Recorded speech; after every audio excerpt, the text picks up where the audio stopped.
This is TID Short Stories, a TID Water and Power Podcast miniseries. Every episode, you'll hear a short, unique, and often lesser-known story from TID's rich history. And you'll hear these stories that helped build the district's 135-year history, told by the people who operate the district today.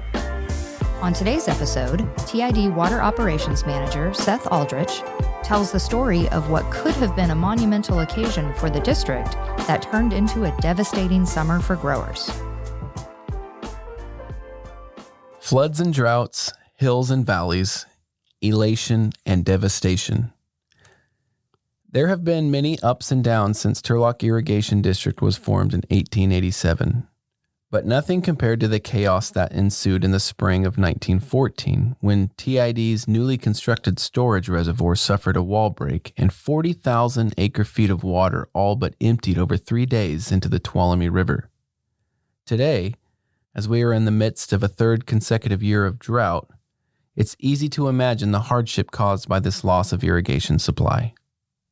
But, as if that was not enough to bear, 3 weeks after that, in a massive business continuity nightmare, 3 TID board members, on the way to investigate the catastrophe, were involved in a tragic car wreck, leaving no board quorum to conduct business until months later.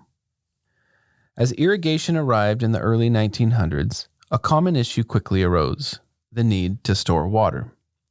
With no storage at the time, the irrigation season would end after the snowmelt passed, which was typically July. As such, the district explored options to build a reservoir to extend the irrigation season. The district conducted land surveys above LaGrange, surveys that would ultimately benefit the district, that's a story for another time, but ultimately decided to build a reservoir along the main canal. The reservoir, the least expensive option for the district at the time, would store 40,000 acre-feet and would be crucial to the irrigation supply of our region. This was the first filling of the new reservoir, the time during which, if a new facility will have problems, they typically will happen. Most say it all began at 3 a.m. on Saturday, June 27th, 1914. We'll get to the timing of when others say the break began in a bit.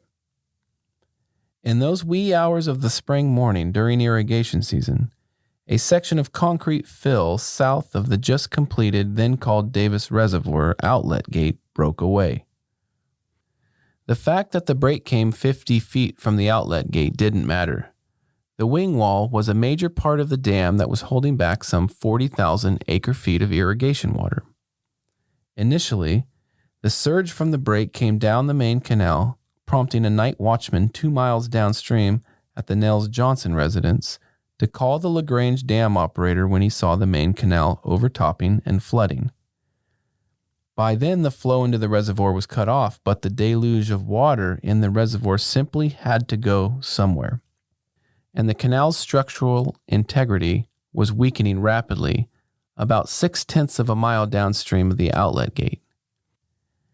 It was this location where the canal made a 20-degree bend westward, and such turn was not designed to withstand such a massive force of water. The canal broke at that location and carved a massive gully for water to meander back into the Tuolumne River near Roberts Ferry. Much of the gully that ripped through the earth can still be seen today along Lake Road near the reservoir. Others say our story begins in the events leading up to the break, namely the events prior to and during the construction of the dam in 1913. A few weeks before the dam break, a small section of canal lining broke in early June and was repaired. But the irrigation system was down for 10 days. We'll talk more about that in a bit. The Hickman Board of Trade, who was no fan of the TID board at this time because it was still reeling from the 1913 Raker Act, which gave the city and the county of San Francisco the right to build a dam in Yosemite, claimed in its December 1913 report, the fill on either side of the outlet gates of the Davis Reservoir is not heavy enough, and the concrete work is very defective, and part of it is broken and only sustained by the reinforcing. These claims, as well as a non-glowing December 1913 state engineer's report, prompted a January 1914 spectacle to illustrate the dam's integrity to the public. A 50-person tour was held by the district, consisting of local officials and journalists who would see district officials hammering holes and 4-inch thick concrete to illustrate there were no cavities in the dam or canal. However, some work was done in March to reinforce one side of the outlet gates. And as fate would have it, it was that section of the dam that would remain standing after the break. A quick side note here. The public outrage at this time of TID history was not isolated to the Hickman Board of Trade. A majority of locals were angry with the TID board for its failure to vigorously fight the Raker Act, which led to efforts to recall TID directors T.A. Owen and N.J. Whitmer. Efforts against Whitmer fizzled due to technicalities, but T.A. Owen holds the unique distinction of being the first and only TID director subject to recall. Owen ultimately prevailed by a vote of 449 to 345 in the March 1914 election and remained in office, though if he could foresee the dam break and the later events of July 21st, 1914, he no doubt would have preferred to be recalled. 24 days after the dam break, Owen got behind the wheel of a TID Ford Model T with fellow directors Edward Kiernan and Whitmer to visit the site of the break. With Director S.A. Holtman vacationing in Sweden for the spring and Director E.P. McCabe recovering from a stroke, the board was operating with only Owen, Kiernan, and Whitmer. The three men left Turlock for the foothills on July 21st around 9 a.m. to check out the progress of repairs. At about 15 miles per hour somewhere in Denair, Owen tried to pass a wagon, but the Model T lost traction in the sandy road and Owen overcorrected, causing the car to lose control and flip over. Seat belts not yet a standard feature in cars, Whitmer was thrown clear from the ensuing wreckage, breaking a rib and a shoulder. Owen's head and Kiernan's chest were trapped underneath the 1,500-pound vehicle. After Whitmer and the wagon driver lifted the car just enough, Owen was taken unconscious to a sanitarium with a fractured skull, and Kiernan suffered what would appear to be moderate injuries. Now, not only were Whitmer and Kiernan bruised and banged, but they lacked a third director to hold a quorum to conduct TID business. Holtman could not return from Europe due to the outbreak of World War I since his departure. McCabe was deteriorating from his stroke and resigned, and Kiernan died on the table during hernia surgery. The injury existed before the crash, but was no doubt aggravated during the incident. Keep in mind, there was still major board business that could not be done in overseeing administration of the repairs to the damaged canal system.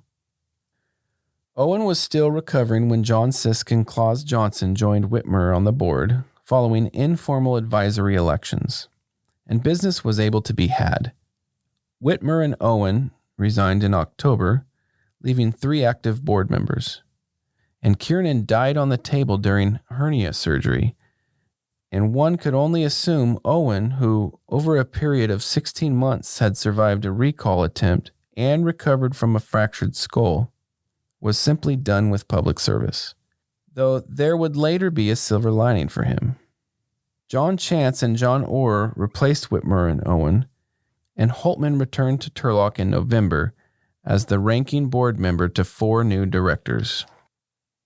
Now back to the dam break and restoration efforts. A bypass canal was finished in August, but far too late to make the irrigation season anything but disastrous for farmers. Almost all alfalfa had dried up by summer, and only a few hundred acres could be irrigated a day because the Tuolumne River's flow was minimal after winter snowmelt had run its course down the river by June. During August and September, only 21,000 acre-feet had been diverted from the river, which would not even irrigate a quarter of TID's customer needs at the time. New outlet gates at Davis Reservoir were designed by Chief Engineer Roy Meikle to be stronger. Interesting enough, in the wake of the break, there were calls to fire Meikle, who took over in early 1914 as the district's lead engineer for the maligned Burton Smith, who had been called controversial, incompetent, unreliable, and inefficient prior to and after the break of the dam he oversaw. One could only imagine the fate of TID today if Meikle, who oversaw the building of 2 Don Pedro reservoirs and served TID for 59 years, was fired for Smith's errors. A winter 1914 Turlock Board of Trade investigation condemned the dam's construction and ultimately criticized the TID board for filling the reservoir for the first time when leakage at the dam was known. Some good did occur in all of this. Once repaired, the reservoir's 40,000 acre-feet of storage would help extend the TID irrigation season 1 month. And the events of 1914 put an exclamation point on the need for a much larger storage reservoir to store snowmelt that would run off into the Tuolumne. That larger storage reservoir, Old Don Pedro Reservoir, would see its groundbreaking 7 years later with Director Holtman setting off the ceremonial dynamite blast of what would become the 289,000 acre-foot reservoir, serving TID customers for nearly the next 50 years. What became of Davis Reservoir, you might ask? Well, you know it today as Turlock Lake. But from 1917 to 1950, it bore the name Owen Reservoir, named in honor of, you guessed it, Director T.A. Owen. Ending with a bit of irony, you may remember earlier in this episode we talked about how the irrigation system was down for 10 days in early June, a few weeks before the dam break because of a broken canal lining.